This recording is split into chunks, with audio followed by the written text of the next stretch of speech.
Welcome to the Drink Like a Lady podcast, where we say that we get you a seat at the bar and we get a seat in the boardroom. And with me today is Ruth Bernstein, who is co-founder and CEO of YARD NYC. This is a creative company that turns brands into cultural beacons. I love that tagline, Ruth. What do you mean by turning brands into cultural beacons? And I would be remiss if I didn't share that you also work with Robert Redford on the Sundance brand. So I suspect I have an idea, but share it for our audience. Yes, so thank you for having me today. Cultural beacons for us, let's just start with the world doesn't need any more brands, right? So, we've got so much choice, so many things that feel like copycats, feel like, well, why do they exist? So we believe that brands should act more like cultural beacons, and beacons are exactly what it sounds like. They illuminate the way, they attract like-minded people. They stand for something. They give you something to believe in, consumers to believe in. So, really, if the world doesn't need any more brands, they certainly need beacons. Who is a brand that's doing it really well right now, that's putting the spotlight on things we care about and doing it well? And, it's interesting when we think about beacons, right? There are so many brands that have started to, obviously embody who they are and have a very meaningful connection with their audiences. When you think about what's happened in the news most recently with Patagonia, as an example of a cultural beacon, that it goes so much more than marketing, right? That the sort of the giving the brand's ownership away is a very radical act of behavior, really embodying the brand, the values. And so, for us, being a beacon is so much more than, the way you market. It's who you are at the core of, from the inside out of the organization. It aligns all the leadership. It aligns all the people who work for the brand. And again, it gives the consumers something to really belong to. Talking the talk and walking the walk. And for those who are listening, Singing the song and it's like well, it's for context, Patagonia is committed to sustainability and fighting climate change. And so I think they've given a significant amount or committed to a significant donation of their profits going forward to fighting climate change and sustainability. For those who may be under a rock and didn't read the headlines, is that right, Ruth?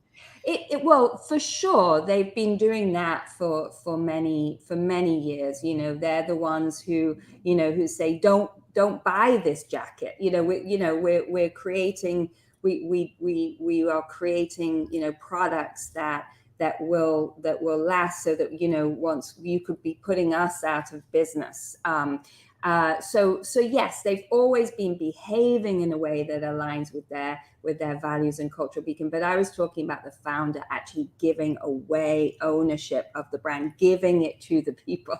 Yes. So that that means that the very motivation behind the business is not to increase their own personal wealth, but to create the action. And so that's the ultimate gift, right? When you give away the ownership. So that's really upping the ante behind the brands and what they stand for. It's raising the bar for many of us who are building brands and wanting to really sort of reinforce our purpose. I think that it set the bar very high for all of us. Before I move into our 6 points on how a brand really gets engaged clients, I want to put a little bit of a spotlight on your time with Robert Redford, with the founding of the Sundance Festival, the catalog, the lifestyle, the spa, the resort. What was the sort of what was the thing that you were spotlighting at that moment? I mean, I think for the Sundance brand has always been a little bit of a disparate organization, right? So they, as you said, there was obviously supporting independent film and independent artists and really championing the voice of those who were working outside of the Hollywood system. So that's clear, right? And then at the same time, there was a catalog that was selling, somewhat lifestyle products very much based in the aesthetic of the West.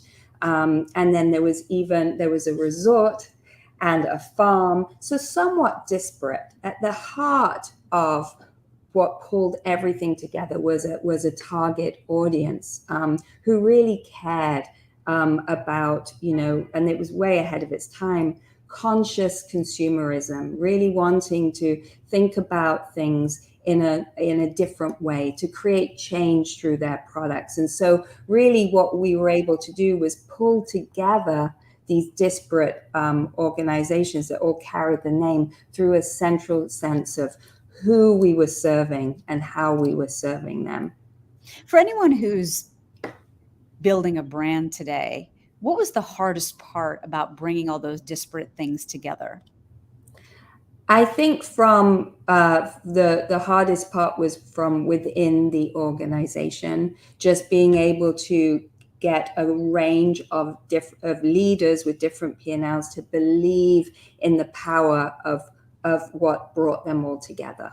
And so, we were talking about profit and non-profit. You're talking about, a mixture of organizations, some that were in partnership with huge multinational companies like Viacom or Paramount, so it was really sort of very different characteristics of organizations that we were pulling together under the Sundance name.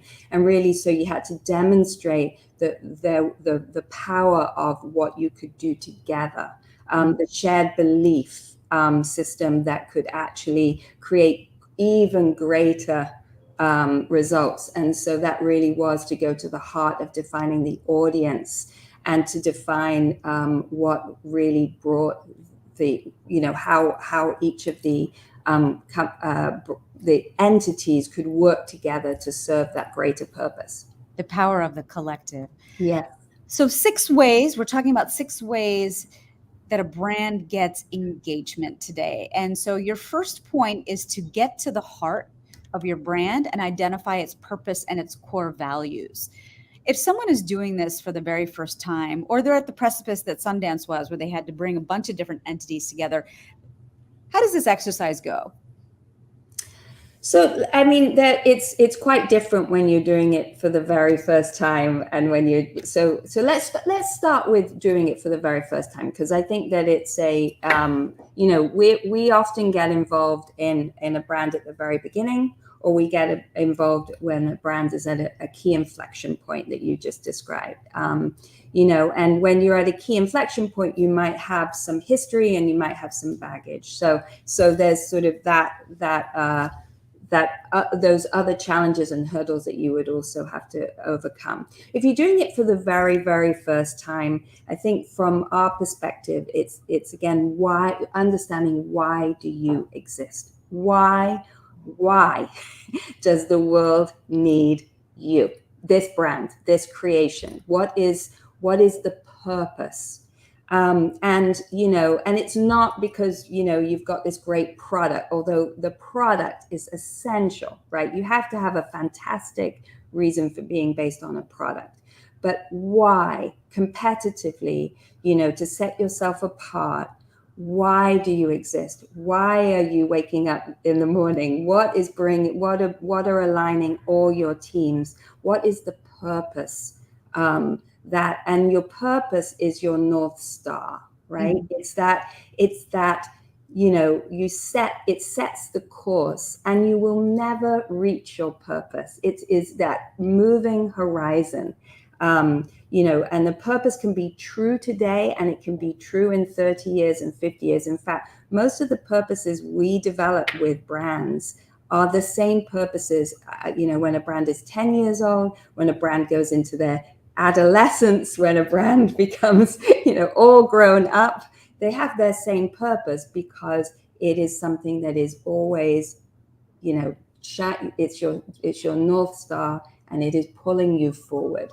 I think of the example of Viktor Frankl. I think he's somebody who, to me, embodies purpose. When he was in the concentration camp, and his book that was, his sort of project was destroyed, his sole purpose for getting out and manifesting his escape was that he wanted to make sure that book made it out into the world. And that gave him real purpose and gave him meaning to get up every morning and be in that camp and think about the next day and the day after that and the day after that.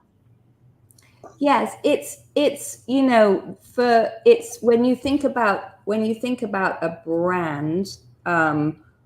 Sorry, we're talking about individual purposes, like as I'm just saying, when I think about purpose, just to give it an example of purpose, right? Like I think that's a person who demonstrated great purpose. Of course, there's a brand, and I have one today, and I've done this exercise. And when I sat down and looked at my values, me as a person, which has now become, the business, I remember realizing that if you put my back up against the wall, adventure and beauty are my top two values. And the two values that subset that are excellence and freedom as well.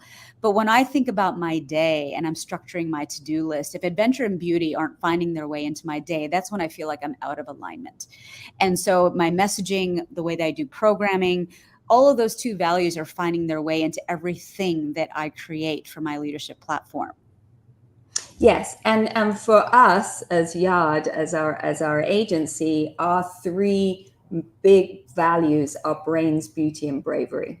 Just to sort of, they seem sort of similar in that regard, and so that is how we align with who we work with, the kind of work we want to do.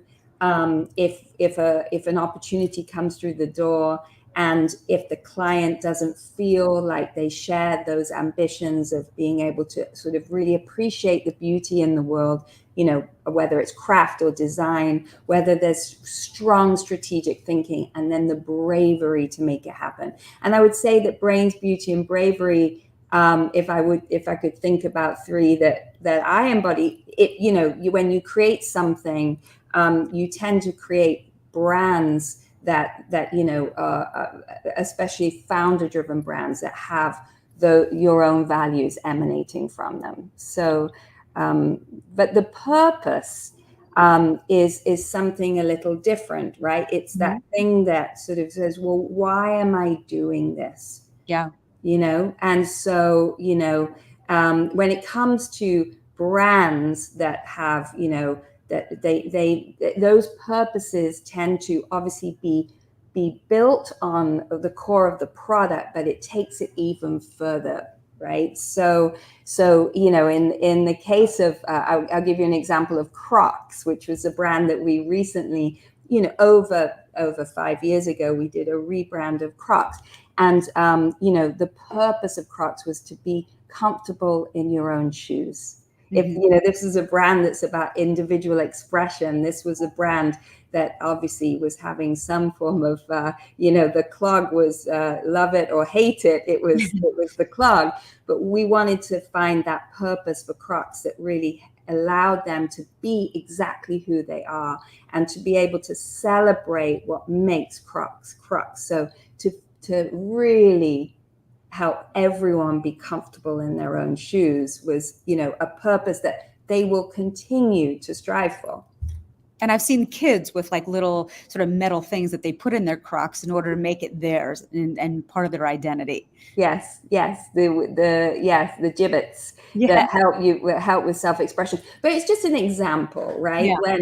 When Phil Knight created Nike, it was to ignite the athlete in everyone. So that's obviously that sort of sets the guiding North Star, and they'll never reach that because there'll always be more. Right. There's always going to be more, and tell that to a New Yorker. And your next point is understand the difference between a target audience and a brand muse. So let's define brand muse first before we do the distinction.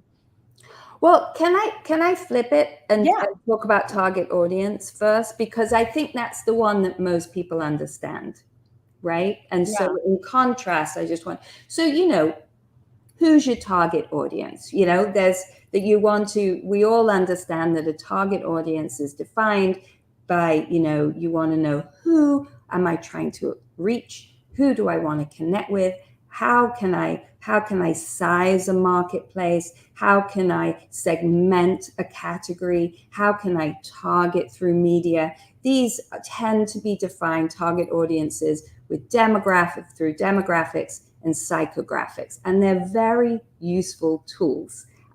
You've got to know who you're targeting in order to, be able to reach them. Mm-hmm. Having said that, if you are a brand that obviously, most brands have competitors, your target audience could be exactly the same as your competitive target audience. So what makes you different? How can you stand out? That's where the muse comes in, right? So your target audience does not want their reality, you to just shine their reality onto them, a mirror to their reality. That's just, when we work with brands, we work in their target audience's aspiration. Who do they want to be when they wake up in the morning? Who would they love to become when it comes to being able to interact with your brand? We tend to work with a lot of brands that are in fashion or beauty or wellness. So a lot of this is about your aspirations. So for us, the muse is where your target audience's aspiration meets your brand values. And now you've got something very, very distinct. You've got your muse, and your muse is unique. It's your brand muse. It's not the target audience that you're targeting. It starts to define your brand personality. It starts to define your brand voice. It helps to align an influencer strategy. So you start to go, okay, my brand muse, I'm going to find people, influencers out there that embody this, that look more like my brand muse. Because again, influencers aren't your target audience. They're just that step ahead, right? They reflect the aspirations of the target audience. The best example I can give you of brand muse, just so you understand the difference, is when I think about two brands. I think about Michael Kors and I think about a brand like Tumi, right? Two quite different brands, right? They both might be going after the affluent traveler, right? Michael Kors's muse is the jet setter, right? So you can imagine that sort of like the type of traveler, a jet setter, the person who, those small planes, you often see the muse reflected in their imagery, the very fashionable jet setter who's like, living the life. The Tumi muse is the global citizen. See the difference? A jet setter and a global citizen. They might both travel, but they do so in a different way. The Tumi muse, the global citizen, is probably more conscious of the cultures that they're visiting, and they're maybe a bit more practical or conscientious. You see the difference? Yeah, they're a deep thinker. They're thoughtful about what they're seeing and doing. It might be a more intellectual pursuit versus the jet setter who might be more after the flash. One might be more outer directed, one might be more inner directed. Exactly. And this is a great new point that I feel like I've just learned as a result of this conversation. Good. I think that the muse is one that then starts to set, the influencer strategy. If a brand is going to align with a celebrity, you start to think, well, who would my muse be? Who, if I could align with any celebrity in the world, who would it be? They tend to be those, it helps to really not just align with anyone. They have to start to be more choiceful. And so that you literally finding the celebrity partner that embodies your brand values and your consumers' aspirations reflects the muse.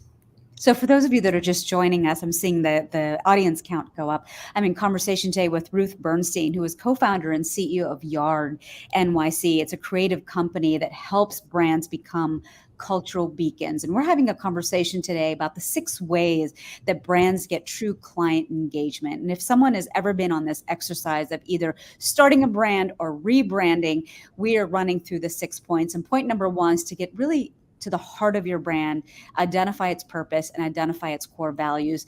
Number 2 is identifying and knowing the difference between what your target audience is right now and what's just that little aspirational bump that they're seeking. Who is that muse that represents that aspirational place that your target audience wants to be? That's where the real magic is.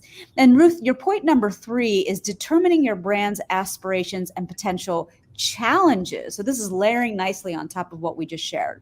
Yeah.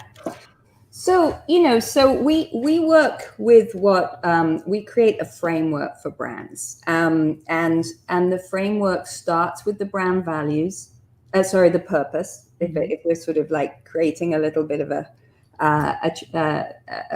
framework, you start with the purpose. You've got the brand values that we've talked about. That's like brains, beauty, and bravery as an example. You've got, then we start to talk about an ambition for the brand. So that's where you start to think about, well, from a business perspective, if the purpose is why I exist, what's my North Star, the ambition for the brand reflects the brand's aspirations, right? Who do we want to be? Mm-hmm. In the case of Ollie, which was a nutrition brand that we worked with the founder, Eric Ryan, it was really, Ollie wanted to be, a nutrition brand for the millennial generation, really disrupt nutrition. Mm-hmm. It was a category that was very much stuck in an old generation, and it needed refreshment, and it really needed disruption. So that's your ambition, and you really need to know, what does success look like? And then, of course, how do you get there, right? And what are the challenges that you might meet along the way? And so this framework that we help brands fill out literally becomes the roadmap to success for a brand. And without knowing your brand purpose and your brand values, without having identified a muse that can bring to life your personality and your voice and your influencer strategy, and without knowing what your ambition is from a business perspective, and then what the potential, roadblocks and challenges are along the way, you can't really map out the plan. Yeah. I do a brand day with some of my female clients. I'm doing 3, in fact, this month, where we're doing like 3 90-minute sprints of doing exactly this kind of work. So I'm curious what your process is. I have my set of exercises that I run people through in order to be able to arrive at these conclusions.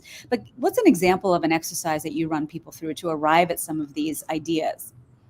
So, well, there's it really depends on what we're trying to get to, right? So for us, the purpose and the ambition go quite hand in hand, because ultimately, a client might come with, they know what their business ambition is, but it's getting to the why, and that the getting to a brand purpose is really an exercise of keep pushing beyond the what we're thinking. So we're here to, we want to we want to disrupt nutrition, let's say, but why, in order to do what? And it's just, you keep asking, it's like a ladder, and you keep climbing up the ladder until you get to the very top. Now, the top can't be, because it still has to be based on the rungs that you've gone up, right?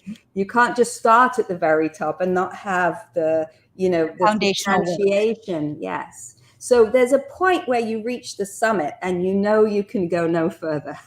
And often we identify a number of options Mhm. And then you really challenge each of those options. Does this really stand up? Can we really deliver on it?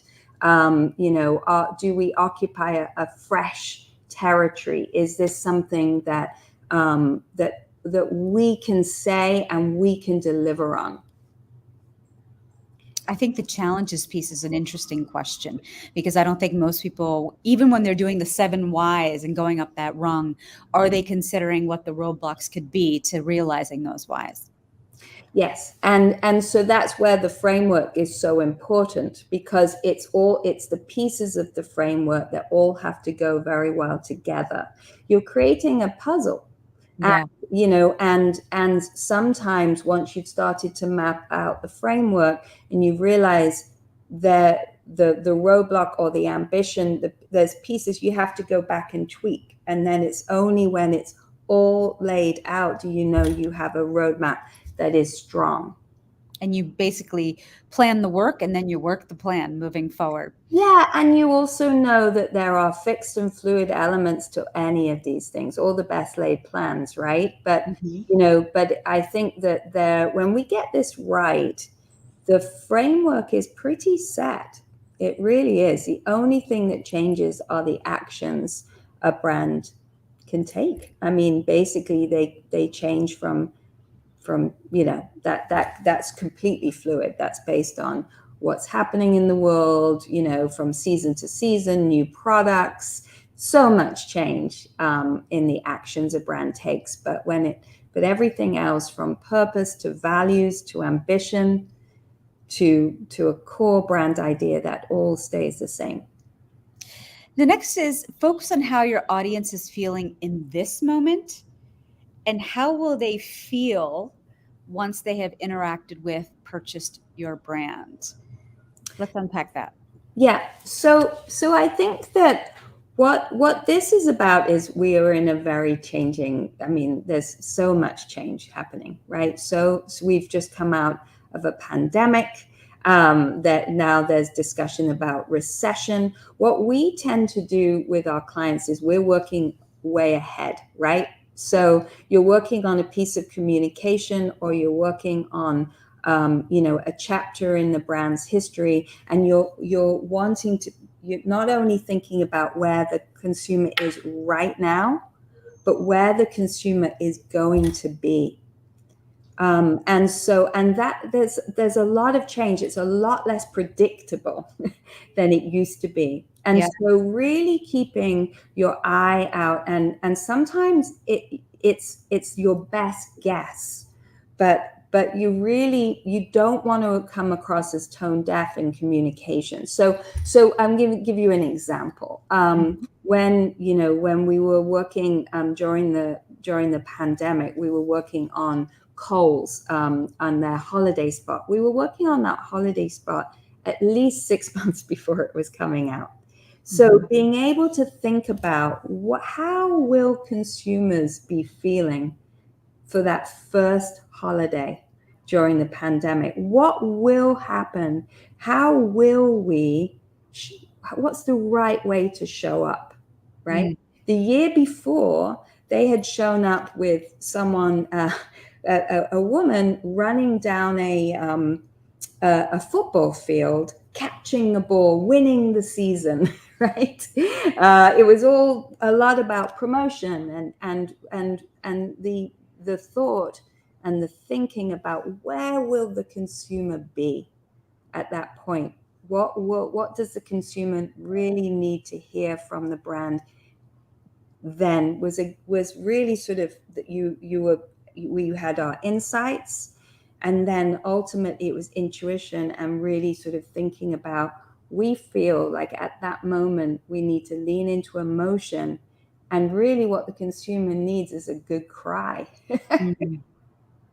And that was the swing that we took, and it actually turned into a very successful, probably one of their most successful holiday seasons. Plus it got the spot got spoofed by SNL, which is always a good thing. But how did you show up? I mean, if you're working 6 months out and you don't realize that thing that we were locked in for upwards of 18 months was going to go for much longer. How did you show up then when you're planning 6 months out for that person that's really lamenting and in despair about the holiday season because they won't be with their loved ones and celebrate in the way they traditionally have? We were inspired by truths that were happening, ways that people were communicating at the beginning of the pandemic. And so we were very much inspired by the act of generosity of people writing notes to each other and putting their notes in the windows. And so we use those truths to say, let's create a relationship between two neighbors, a young girl and a woman who clearly is an older woman who was in the spot, was very isolated from the rest of her family. She felt alone, whereas the little girl was surrounded by her family. And so we created this new conversation, this point of connection. But the way we did it was to really lean into a real truth, what was happening already in culture, understanding that there's new behavior was starting to start to ignite all over the country. But people were acting in different ways, and we wanted to celebrate that. And it was clearly a risk, but it was a well informed best case. It was like, we feel this feels like it's informed by real consumer behavior. We are informed by where things are going in the future. And so we took the risk. I want to welcome anybody who's joining us right now to put their questions in the comments section. I will ask them to Ruth as we are winding down on our 6 ways that a brand gets engaged clients. Ruth, your next point is to meet your audience where they are. I actually gave a talk at a law firm yesterday, and I was saying that one of the ways that I coach women to be accessible, especially the ones who are really in technical fields, is to ensure that they're always being accessible. Explain it to me like you would explain it to your grandmother. Don't go down that rabbit hole of technical jargon, and then you're going to lose me because I won't hear the next 10 words that you say. So when you say meet your audience where they are, what is the lens with which you're sharing that point? I mean, this could be emotionally, it could be physically, and it could be digitally, right? So I think that when we think about this and we think about it in the context of our brand, the brand framework that we're creating for brands, it's really through the stories a brand has a right to tell and where you should tell those stories. So just, on a very basic comms, from a communication strategy perspective, this is really about the platforms in which you meet your consumer. Right. So, understand that just because there's a new digital platform out there doesn't mean you necessarily should be on it. Right. So, well, obviously, are you going to be the first brand on TikTok, or are you going to be, are you going to wait till your audience gets there and then everyone else is left? It's the you've got, again, it's knowing who you are, why you exist, what your ambition is, what your core values are. Your brand muse will probably inform your influencer strategy. Are those influencers on those platforms? Do they feel right? And what is if my audience is there, then how should I show up? If my audience isn't there, then why am I even worrying about it? The metaverse, there's so many things that come up, right? That you like, oh wait, there's another new platform, Be Real. Like, what should we do on Be Real? It's like, well, why should you be on Be Real? It's interesting.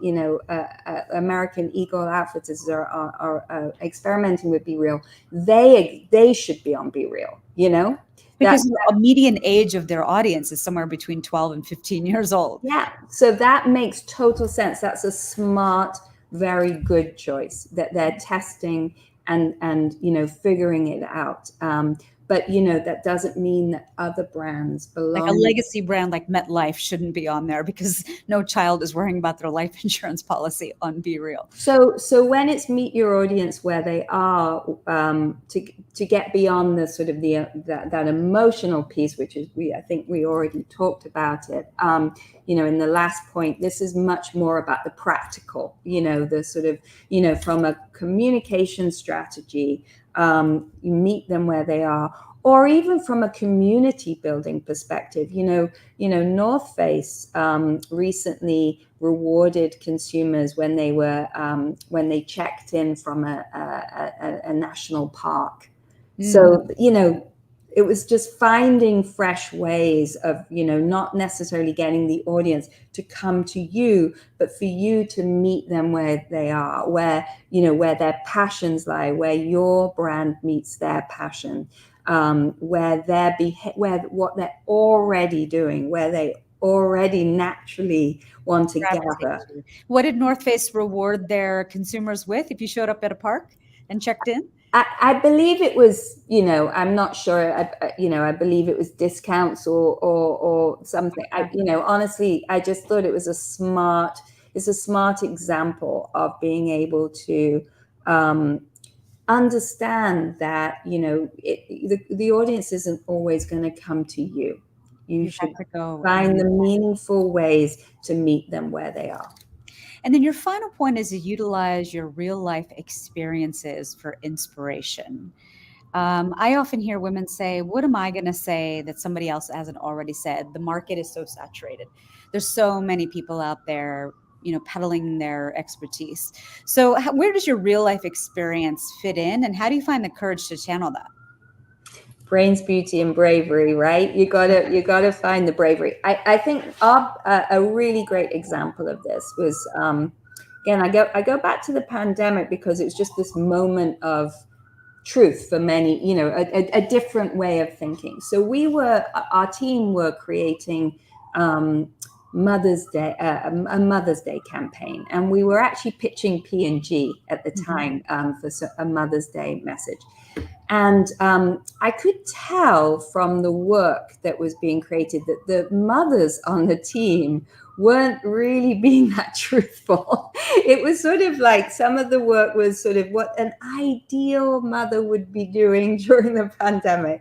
And so a few of us got together and we were like, let's just be totally honest. How are we really feeling right now? And if you remember at the time, I mean, most of us were running ragged, but mothers were being, they 50 ways Sunday. Stretched so thin from being the teacher to being you remember, meal planner, the caretaker, the employee, the boss.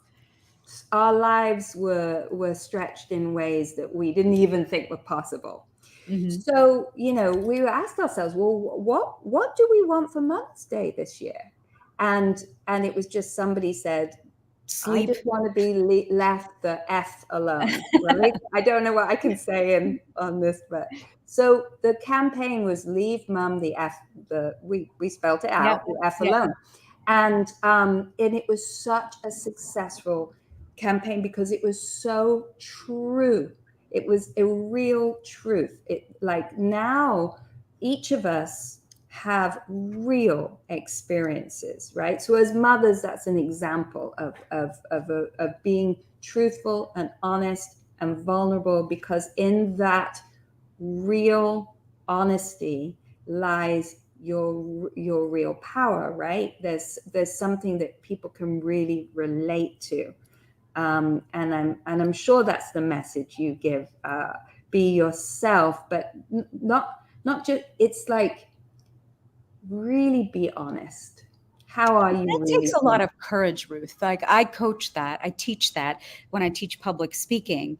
And it's something that my first general manager at my first on-air television station said to me, Casper, Wyoming, population 50,000. He was like, stop trying to be what you think a news anchor should be and just be yourself. You're the most unique thing you bring to the table. But still, you have to cultivate a little bit of courage to be able to bring that real self to the table, to the TV screen, to any milieu.